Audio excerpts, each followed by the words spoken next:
In today's economy, more people than ever are looking to buy and sell businesses. But how do you do it?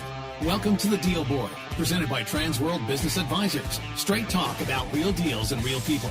Listen to stories, interviews, and expert advice to help your business sale, merger, or acquisition process. Now, here are your business exit experts, Andy and Jessica. Welcome back, everybody. Today, we have an episode focused on minority investment and business acquisitions. And I'm really excited because we have a special host with us today from our Transworld network. So welcome to Robert Johnson, who is the principal of Transworld Business Advisors in Chicago downtown. Robert, thanks so much for joining us today. Thanks for having me, Jessica. I truly appreciate it. Looking forward to it. Great. Well, Robert, why don't you talk to us a little bit about your work with Transworld? And I know you have a ton of great experience previous to that, but just introduce the listeners to yourself a little bit more. Sure. As you indicated, I'm the principal and president of Transworld Business Advisors for Chicago downtown. So I have basically the entire Chicago loop and the South loop. So it's about 19,000 businesses in that territory. But prior to that, I spent, I'm a lawyer by trade. I've been a lawyer for about 25 years. The bulk of that was spent at McDonald's Corporation. So all of my legal career has been practiced here in Chicago. But as I said, a good chunk of it was as corporate counsel for McDonald's Corporation. Where I did a variety of things for the company. I'd like to say I was a fixer, but that title is not that popular these days. But that's what I did for McDonald's. I was the guy that they used whenever there was issues in the restaurants to try to make those things go away. Anything from hot coffee being poured on somebody to something more serious like a murder or some kind of accidental death. So I did that for a number of years for them, and then ended up, since my job was to fix problems, our employees started getting injured in some strange and interesting ways. So some of those issues got brought to my attention, which were ostensibly workers' comp cases. And since it was my job to kind of get rid of stuff, I got rid of those. And if you spend any time in corporate America, once you touch something, it becomes like fly paper. It sticks to you. So they kept sending those issues to me to try to resolve. And I was getting a little frustrated because I was a bit busy with, at that time, I think we were serving about 19 million customers a day. So I was fond of saying if there's a 1 in a million chance of it happening in any given day, it can happen 19 times in my day. So I looked into it to see who should be handling these cases, and it turns out there was no one really in the legal department that was responsible for managing it. And we were spending at that time, about $55 million a year on these cases. So I went back to senior management and said, hey, you guys need to put together a team just like mine that manages when our customers get injured, when our employees get injured. The only difference really is the side of the counter that they stand on. If they stand on this side of the counter, they're an employee. If they stand on the other side of the counter, they're a customer. And oh, by the way, we're spending, $55 million a year, and this is actually our money. Whereas opposed when customers get injured, you typically have some kind of insurance that indemnifies you for that. So they said, great idea, you do it. So that was the first time I realized that no good deed goes unpunished. So I ended up creating that team from scratch. And long story short, we saved the company about $70 million over the course of 6 years. My undergraduate degree is in economics, so I actually refer to myself as a lawpreneur. I'm about equally as much of an entrepreneur as I am a lawyer. So at that point, I guess they realized this lawyer knows a little bit about business, and they moved me over to the business side. And I became what was then called the franchise relations officer. Actually, I think I had 3 jobs. I was the franchise relations officer. And the other role was that of what was called the ombudsman, the person that was responsible for mediating disputes between the franchisees and the company. And then I was also the company liaison to a lot of the minority affinity groups. Principally, I was the company liaison to all the Black McDonald's owner operators in the system, and then the Asian, the Hispanic, and the women owner operators in the central division. McDonald's split the company up into the country up into 3 divisions, and the central division was roughly about at that time, maybe about 14 billion, I think, in revenue. And I think we had about 2,300 franchise stores. And I can't remember how many organizations that was, but it was quite a lot. So we were part of the senior leadership team that was responsible for driving that revenue for the company. And it was really then when I went over to the business side that I kind of really fell in love with the franchise model. Because I thought I understood it from a legal standpoint, because that's primarily what I had been focused on.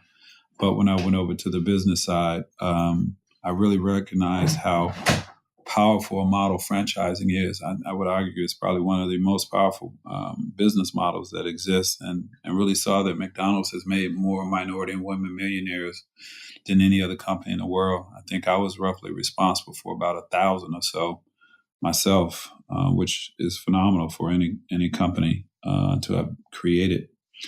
So I left McDonald's about 5 years ago and started my own consulting company doing a lot of the same stuff that I was doing for McDonald's. Still work with some of the McDonald's owner-operators and a couple of other brands. And then I bumped into, fortunate enough to be presented with an opportunity to own a Transworld franchise. Since, I'm always extolling the virtues of franchising, I had to start practicing what I preached and bought a franchise myself. So I bought the franchise territory about a little over a year and a half, 2 years ago, something like that. And really what we do now is sort of a hybrid model. A lot of the Transworld offices, I should say the majority of them, I think are focused, if not exclusively, probably 90% from my sort of my sort of unofficial survey on business brokerage, which is what Transworld started off as. But my expertise in our office is just as equally balanced, I think, on focusing on franchise development, franchise consulting. And my approach, or I should say our approach really is to try to work to develop and transform communities, looking at how we can use franchising to do that. And we've been really in the last couple of years developing relationships with not just the UFG brands, but also United Franchise Group brands, but also other brands that are interested in having a presence in underserved communities and being a part of turning around some of these depressed communities, especially now. And we had no way of knowing this, but now that is probably, this is a great time to focus on some of these communities with a lot of the legislation that has recently been enacted to make these very attractive investments for outside investment, probably more so than it has been in the last 30 or 40 years. So we've been working with the IFA. We've testified, I shouldn't say testified, but we've appeared on Capitol Hill a couple times, lobbying for legislation to try to promote greater opportunities for franchising, particularly in minority communities and for minority investors. So we've been offering opinions regarding how what Congress can do or what government can do to try to make franchise ownership easier, more profitable, provide tax incentives, greater access to capital, and actually sort of worked with one of our congresspersons who had introduced legislation to create a tax credit for franchise ownership, particularly in what were then enterprise zones, but are now called opportunity zones. So that's kind of what we've been doing. I hope that wasn't too long, but that's what we've been up to. Robert, that's awesome. And so, to some of our listeners out there that might be, a first-time buyer and might want to explore, getting involved in, but, what's your first piece of advice to someone who, might be looking for opportunities? I always tell people, regardless of what it is that they're looking at, my first question is, what are you passionate about? Because that is really what's going to make you successful. So if we talk about franchises or business ownership, there's tons of businesses out there, good businesses out there that could be acquired. The reason that I focus on business brokerage and franchising is because, I've started a bunch of businesses from scratch, and it's tough. Those things often don't work out the way you want them to. But if you can buy an existing business, good business with a revenue stream, there's a greater opportunity to get it financed. And, there's a lot of folks who are in business that are exiting businesses because their kids don't want to be in business, or they're just tired, or, there's a whole host of reasons. So if you can find something that you're passionate about, which is a little bit more difficult, I think, when it comes to buying an existing going concern versus a franchise. I mean, there's probably 10 or 15,000 different types of franchises. Whereas, again, it's a business in a box. While it may not be up and running and have established revenue, although there are franchise resales that do, but at least you know that this business model works somewhere, and you can probably get SBA financing for it. So if there's something that you're passionate about, there's easily a franchise that is in that vein and in that area. So I would have folks to start with what it is that they're passionate about, and then obviously reach out to somebody at Transworld or somebody, a trusted advisor, which is what I think we at Transworld try to be, and to get advice and guidance in terms of how to navigate, that the industry and look for what it is that you feel is a good match and take it from there. So, Robert, I mean, it sounds like you're extremely passionate about this topic and building millionaires through franchising, which is just, I think, an amazing passion to have, and really accomplish that through McDonald's. But how do you get the message about franchising out in the communities now that you serve? That's a great question, Jessica. Our office has done something that may be a little bit different. We've actually developed an economic model called the Social Determinants of Wealth. And it's really derived from a public health model called the Social Determinants of Health, which looks at the disparities that exist, particularly in minority communities, which if you type in, say, a zip code on the south side of Chicago, and then a zip code on the Gold Coast, which is one of the more affluent, probably the most affluent part of Chicago, there's about a 30-year difference in life expectancy. And what this public health model looks at are these things called determinants, or things that exist in one community that don't exist in another community that impacts your health outcomes. And all I did was take a look at that model and say, hey, the same things that make a community healthy are the same things that make a community wealthy. Your access to healthy food, education, housing, health and wellness opportunities, your relationship with first responders. So we created a model based upon, and adapted a model that we created called the Social Determinants of Wealth. And what we looked at, particularly in minority communities, the main issue is that there's a lack of, the main issue that contributes to a lack of wealth in our communities is the fact that we don't own the businesses that exist in our community. So the Black dollar in particular only circulates within the Black community for 6 hours before it goes out of the community, because the businesses that are owned in those communities are typically not owned by the people that live there. They're owned by people who live outside the community. And while the national unemployment rate is at 3.7, 3.8, which is full employment, in African American communities in particular, unemployment rate can be 30, 40, 60, 70% in some communities. So, and that is also a direct result of the fact that the community doesn't own those businesses, so they don't employ those folks. So the dollars that are generated in the community are taken out every day when those business owners go home or back to their communities.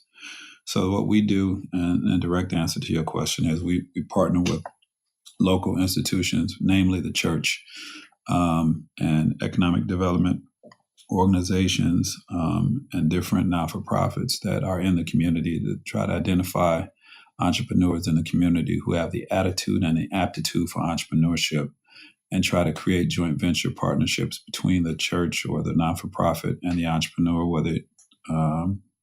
where the organization puts some skin in the game, meaning some capital, and the entrepreneur puts some capital into the business.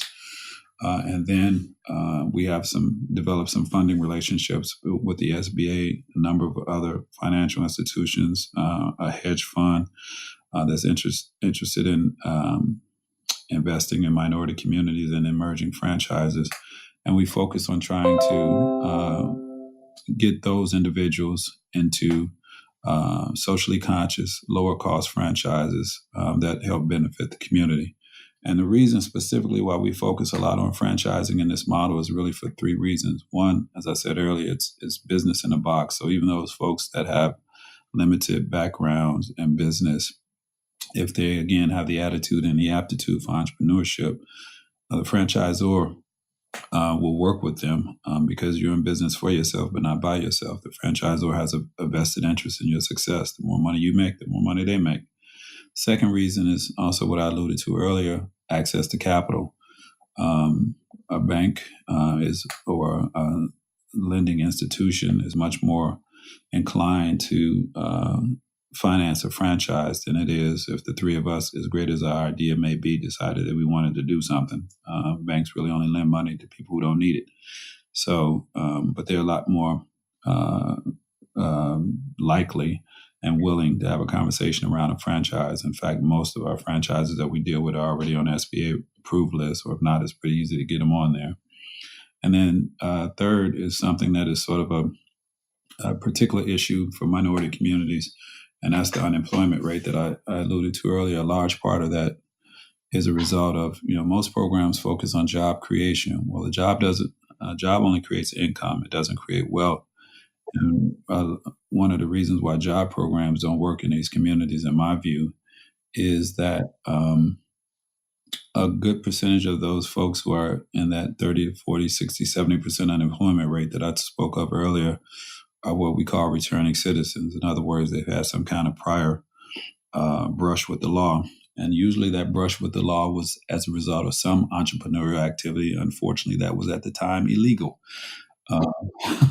So they already have the spirit of entrepreneurship, and if they've paid their debt to society, what I always say is a franchisor is more concerned about your future than your past. If they feel that they can make money with you and that you're a person of good repute at this point going forward, then they're more willing to take a chance on you. There's no prohibition of owning a franchise because you've been formerly incarcerated. So for all of those reasons, we think franchising makes a lot of sense to try to transform. And I hate the word economic development because these communities are far past being developed. They need to be transformed. So we focus on working with those brands that are interested in trying to help us transform these communities, utilizing this model. And it usually starts with I'll break there because you may have some questions, but the last thing I'll say about that before, if we want to get more into how the model works, but we also, as of recently, have been partnering with developers who are coming in and doing affordable housing in these communities and trying to be their sort of retail partner to help develop mixed use opportunities and be the broker basically that brings in brands to supply these retail or these mixed use developments. So that's something we just started, and it's showing some traction, and we're excited about it because we get a chance to try to help plan the transformation of some of these communities. Well, Robert, I know we've got to jump into a great interview you have with one of your friends from Choice Hotels that has one of these minority investment programs. And it's a great interview, and the listeners definitely don't want to miss this. But you have so much great information about the model that you're using in your business and how to help it transform communities that we're definitely going to have you back on the show and chat further. So does that sound like a plan? Oh, absolutely. I'd love to. All right, well, let's jump into the show. And Robert, our guest host for the day, is going to be jumping into an interview with Choice Hotels that has a program specifically for minority investments in different communities. Transworld Business Advisors is the world's largest business brokerage and mergers and acquisitions firm with over 500 brokers in nearly 200 offices worldwide. Transworld's team handles thousands of business sales every year. To be connected with a qualified business broker or learn more about the buying and selling process, visit tworld.com/the deal board or call 888-719-9098. Hello, everyone. This is Robert Johnson from Transworld Business Advisors of Chicago. And I want to welcome you to the Deal Board. At Transworld, we specialize in trying to educate our listeners around the deals that are out there for both buyers and sellers. And I have the extreme pleasure today to welcome a guest to the audience. And is a dear friend of mine who is an expert in franchise development and in hotel development. And his name is Lester Adams from Choice Hotels. He is the Vice President of Emerging Markets for Choice Hotels. Welcome, Lester. Thank you very much. So let's jump right into it, Lester. In this series, we want to talk about minority investment and the opportunities that exist in minority communities and opportunities that exist for minority investors. So tell us a little bit about your role at Choice Hotel and what you do for the brand. Oh, not a problem. Well, first and foremost, on behalf of Choice Hotels, thank you for the opportunity. Choice Hotels, since 2003, has created this emerging markets department with the sole purpose of growing the underrepresented minorities within the hospitality industry in the field of ownership. What we know as a general perspective, there are about 60,000 franchise hotels we have in this country, franchise and owned hotels, and about 62% of them are owned by the Indians from India. African Americans, Hispanics, and Native Americans own less than 2 to 3%. So that disparity is something that Choice decided needed a full department in actuality in order to change that disparity that we have. So they created the Emerging Markets Department back in 2003 in order to do that, focusing actually on 4 primary areas: African Americans, Hispanics, Native American, and veterans. And with it, we yield 2 opportunities to give back to those people. One, we have a full-time person, myself, that comes in to really find, educate, consult, and take someone all the way through the process of licensing, from application to licensing, in order to get them to become a hotel owner. And second, we also have incentive dollars that we're able to put into these deals that will make it a little bit easier to get through some of the financial hardships that are created around owning a hotel. It is not the cheapest thing for you to buy in the franchising world, we will admit, but it also is not as bad as a lot of people think. You can be looking at a project that is of more than $100 million. You could also be looking at a $3 million property that you're buying and converting into a Choice property potentially, all of which you're going to be doing under basic commercial loan perspectives of needing 20 to 30% equity. That tends to be something that can be put together by a few people. So we just want to make sure that we're getting the understanding and the knowledge about this opportunity out to as many people out there so that they can see where the opportunities lie within this industry, especially as we see the new world that's been created with a lot of the gentrification that's happening and a lot of other things like the opportunity zones, where we can find new places that we can put hotels and other businesses and have them really be owned by the people that are in those communities. And that's what we want to help promote. So when we talk about hotel ownership, let's talk a little bit about the Choice brands, because I think you're right. Most folks think about $100 million, Hyatt or Hilton, but Choice has a number of brands at all sort of entry levels, which you alluded to in your earlier remarks. Talk to folks about the different brands and the different sort of strata of hotel ownership. Not a problem. Well, with Choice Hotels, we are the second largest hotel company in the world, and that brings us in at a little bit more than 7,500 open and under construction properties that we have worldwide. And we do that with 13 brands. We go from upscale down to economy, and that's really different from the majority of our competitors.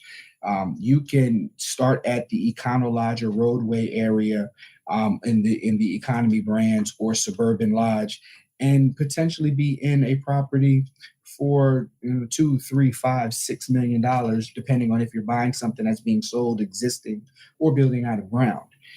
In the mid-scale space, we have Woodspring Suites, which is our economy / mid-scale extended stay project that we just bought last year. And then you have Sleep Inn and Mainstay, both of which are mid-scale, Sleep Inn being limited service, Mainstay being extended stay. After that, we have the crown jewel of our group. That's Comfort Inn and Comfort Suites. Comfort is definitely the biggest thing that we have within our tool belt in order to get great owners. We also in the conversion space have Quality Inn, Clarion, and Clarion Point, one of our new brands. All of that is mid-scale and upper mid-scale. Lastly, we finish off with our 2 upscale brands, one being Ascend, which is our boutique brand, and Cambria, which is an upscale select service brand, kind of in competition with Courtyard or Hilton Garden Inn that most people may recognize. Cambria has been around for some years now, but we're still growing it, and it's, as of right now, the fastest growing hotel in the upscale segment. Okay. So you mentioned in your role, you're looking specifically for minority hotel owners. So why would a minority investor be interested in choosing Choice versus some other brand? I mean, what incentives or what makes Choice an ideal brand to consider? Well, I think when you start to talk about the scale in which we live in, from economy to upscale, we have the ability to bring a first-time owner in at a financial level where they can afford to get into the game. If you look at some of our competitors where their lowest brand may be upper mid-scale, it could be a $15 million project that they're coming into, which for a lot of people coming up with 30% of that 15 million is a pretty nice chunk of change at $5 million, at approximately $5 million. Whereas because we have the mid-scale and the economy brands in which you can start, it can enable you to come in at a much lower price point. You can find an existing economy brand property for $3 million very easily on a lot of the hotel broker sites. So 10 people coming up with $900,000 is a lot easier than 10 people coming up with $5 million. And a hotel is not something that people do by themselves. It's not really something where we see a lot of single person owners. It is usually done by groups, people that are looking to actively invest, and a lot of people that are looking to passively invest. And we think from the minority community, as we better pool our money to work together and go into communities where we want to see growth, where we believe in those communities, it's a great opportunity to go into a business that shows the ability to grow money underground, which that land is changing in value and growing in value, with an operating business on top of that ground, which if you pick the right brand is going to yield you good cash flow as it goes through its process. Well, I'm a franchise guy, so talk to us about Choice as a franchise brand. What kind of incentives, support do you guys provide for the investors into a Choice hotel? Well, specifically to this emerging markets department, we have an incentive program that is delineated by the tiers that you're in. In the economy brands, it is a $750 per room incentive that we can put in with a max of about $50,000. On the mid-scale properties to upper mid-scale, it's $1,500 per room, maxing out at $125. And for our Cambria upscale brand, it's $1,500, maxing out at $200,000. Now, none of that is going to finance a hotel in full. It is meant to incentivize someone to come and work with Choice because, one, we are specifically looking to grow owners that look like you. If you meet one of those four categories. And that's really what it's there for. As long as it's owned 51% or more by that particular group, whether it's African American, Hispanic, or any of the other two, you're able to get those funds. That's really the only criteria that you have to meet, is that you are that and that is more than 51% owned. as a franchisor, we've gone out of our way to be a franchisee friendly organization. So the amount of touch that you get from Choice in order to help you through this process is what set us apart from our competitors. The area directors are some of the best in the industry, and the area director basically lives with you from the time you sign that license to the time you close your doors, and they're there to make sure that you're making money, that you're doing everything you can to have the best hotel that you possibly can. Because please understand, Choice is an 100% franchised business.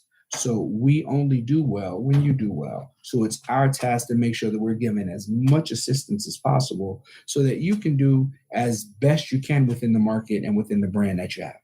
Excellent. That's why I love franchise models, particularly for minority investors.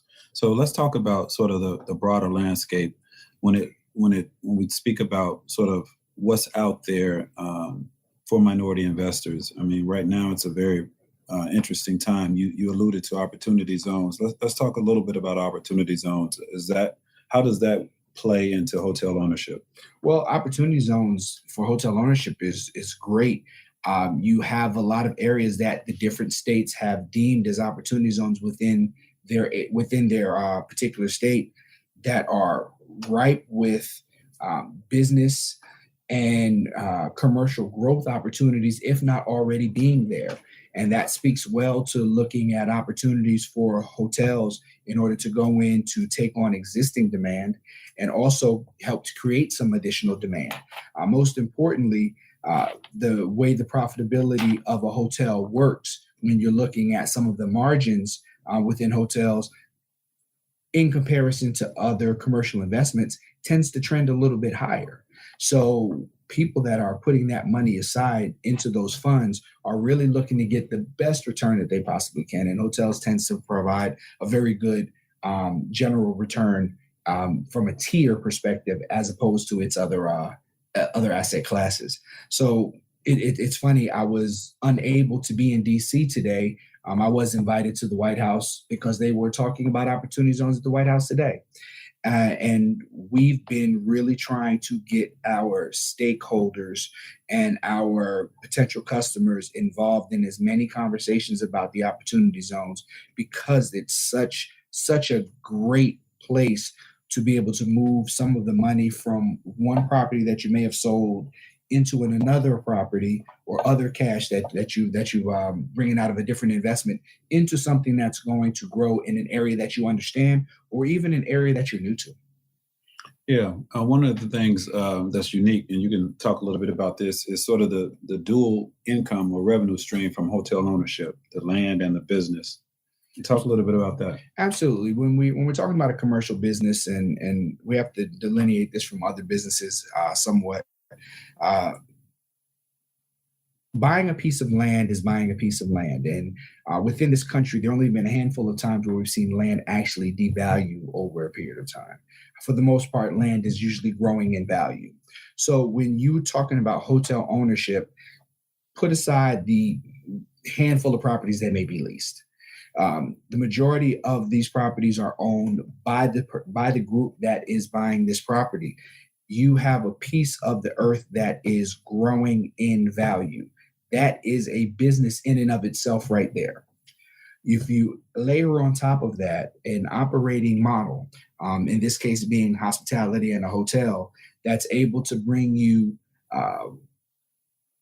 cash flow and revenue at the level that you could potentially do based on your market, based on the brand you choose, based on the rates you're going to be able to charge and occupancy you can get, it really yields two very strong streams of potential income out of one purchase.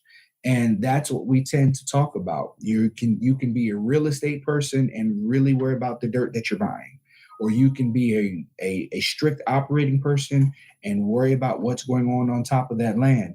Either way, both need to be accomplished, and both can be accomplished in this one purchase. And so we talk about both of those opportunities to make sure people are understanding that you're really dealing with dual paths of income when you're buying this commercial piece of land in order to build a hotel.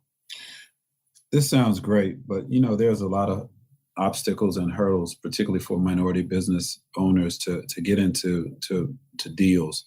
Talk a little bit about the success that you guys have had, because some of our listeners may think, well, that sounds great, but taking down a hotel, how often does that happen?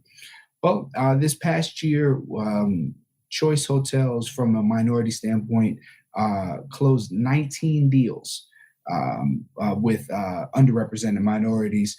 And the most, I guess the best part of that to me, we signed 4 deals with African-American female-led groups. That's an unprecedented year within the industry to have seen that happen all in one year. And we basically attested to the fact that we are out searching and talking and educating intentionally. It's easy to bump into an ex-NBA or NFL player with money. It's a little bit more taxing to go out and find an entrepreneur that wants to go from restaurants to hotels. It's a little harder to find that doctor that has some investable capital and wants to invest in this rather than put his money in the bank. That's what we've gone out to do, and we've continued to grow it based on the fact that we've simply been intentional about going out and finding those people. There are a lot of hurdles to it. Access to capital is always going to be an issue, not just for minorities, but for anybody going into a business where capital is intensive. We tend to see a lot of the issue is access to information. I've been doing this for 2 years. This program has been around since 2003. We go to certain places over and over again, and yet and still each year, people have no clue that you can own a hotel. They look at Marriott and think Mr. Marriott still owns all the hotels. So it's always a learning process and getting the information out there of what we can do and that it's not unachievable. I think those two things, the capital and the information, are probably two of the biggest hurdles that we deal with.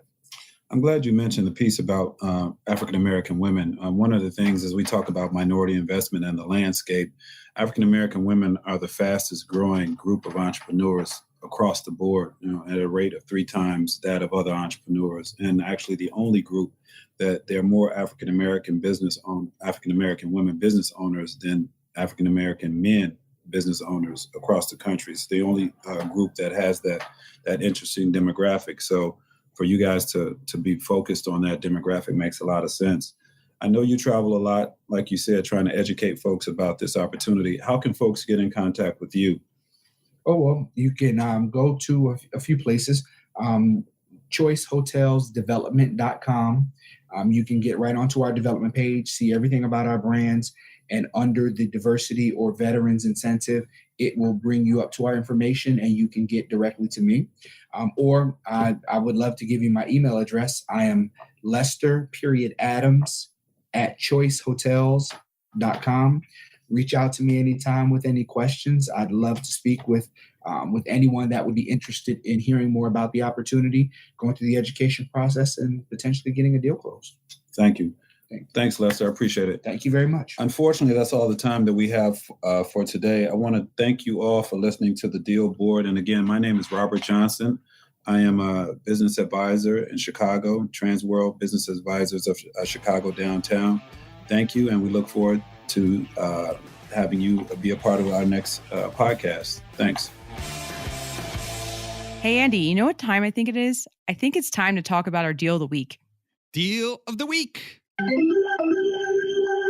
Welcome back, everybody. And for our deal of the week this week, I have Stephen Hanson joining us from our San Diego North office. Stephen, welcome back to the show, and thanks so much for joining us. Jessica, it's great to be with you again. So you have a deal of the week. Tell us a little bit about this listing that you just recently sold. This was really a very interesting deal. We had a nice, small machine shop down here in San Diego County, had about 10 employees. It's been in business for over 20 years, and the owner was ready to retire and move to the next phase of his life. Great. And so how did the deal go? Were there any hiccups or anything that you had to work through along the way? One of the things that we had to talk with the owner about was sort of dressing for success. So he had been in that business a long time, and things had kind of piled up, over here, and kind of collections of I guess you'd call it junk, right? Right. So one of the things we had a good talk about was let's spiff this place up and make it look good, and like staging a house for a show. He and his wife, who also worked in the business with him, they understood that immediately, and they went to town, cleaned up the shop, just got rid of the stuff that had accumulated that really was of no value to the business, and got it looking nice. The shelves, the front office, the flooring in the machine shop, and dressed the business up for success, which really helped in the showing when someone came in the front door.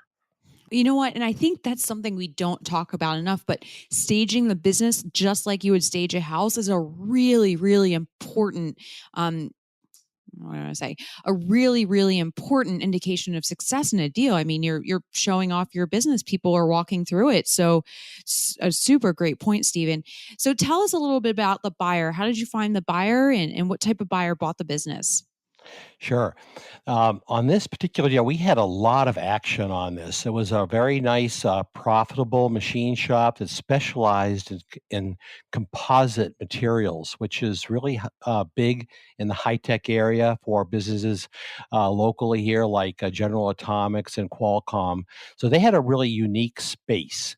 And people that came in and looked at it were people that were in the sort of general machine shop area that really wanted to kind of cut metal. And so they just, weren't, they kind of faded off.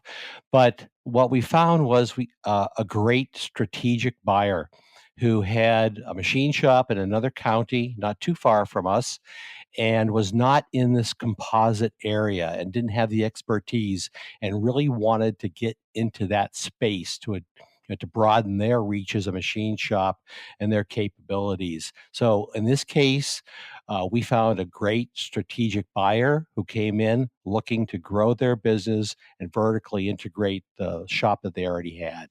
Right. And that's a great strategy of looking for buyers. And it's something that, you do very well and Transworld does very well, of looking for buyers that would be, what you call the most probable buyer. And strategic acquisitions are great, not just for the seller, but the buyer. They get, a business, expand their service lines, and probably are able to cross-sell different things to their customers as well. Absolutely. And, one of the things that they did is, they picked up the lease, which had a considerable period of time left on it.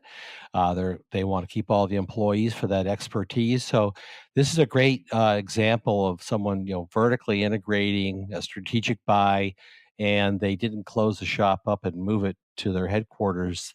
They plan on keeping this location because it's close to these high-tech centers that they want to further establish their relationship with. So it was kind of a win-win for all parties. Oh, that's awesome. So let's talk numbers. So what was the business? What did the buyer acquire the business for? What was the SDE? And also how was the transaction financed? Sure. It was a cash deal, so that was nice. Nice and unique.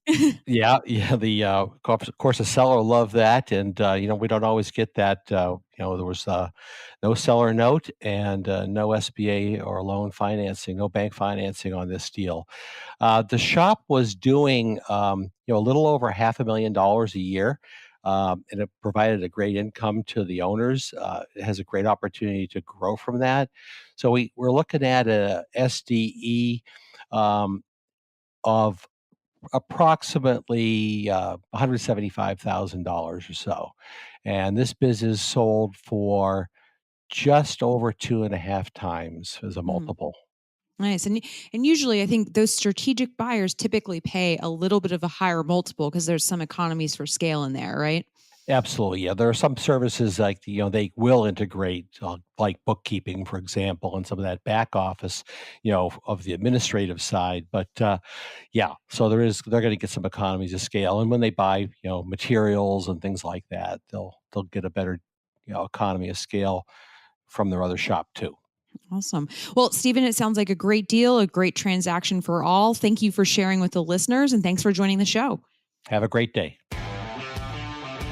Hey, Jessica, you know what time it is? Money time? Almost. It's time for Listing of the Week. Yes, it's Listing of the Week, and we have Elbert Hatley from Transworld Business Advisors of Chicago downtown. And, there's a lot of hot kind of businesses out there. Everybody's asking me what's a good business to buy. And so, organic seems to be, one of the catchphrases these days. And lots of businesses are trying to be environmentally conscious and, and be good stewards of the environment. And Elbert has one for us today. So Elbert, welcome. Thank you, Andy. Thank you. So why don't you tell us about the business? Sure. So we have a listing that is actually 2 units of a natural facial day spa. And if you kind of think of fast casual, that's what this would be. This is not replacing a Zen-like day spa that's all day, but simply for the working professional or whatever one may do for a living, where they're able to zip in and get a facial done in under 30 minutes. And it's a really unique concept. It's very low maintenance in terms of you only require 1 employee per store. And the other unique thing about it is you do not require having it staffed 8 hours a day. So it's by appointment. Wow. Really helps with the overhead. That's great. That's great. So it's 2 locations. How much are they asking?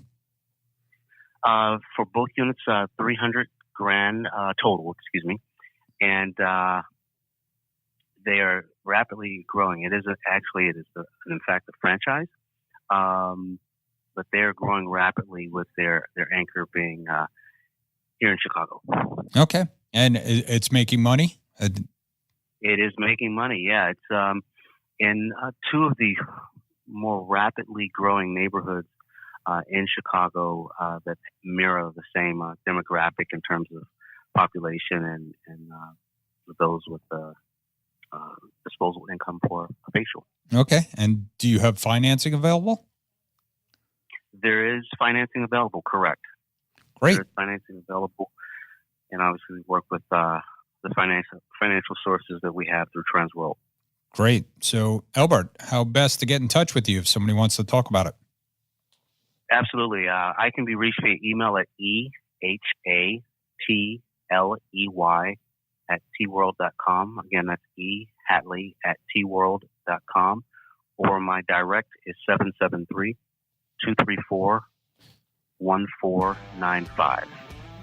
Okay, great. Thanks for coming on today. You bet. Thank you, Eddie. Thanks for tuning into our show today. If you like the podcast, don't forget to subscribe through your favorite podcasting app and leave us a review. If you have questions or suggestions for the show, visit us at tworld/thedealboard or email us at thedealboard@tworld.com.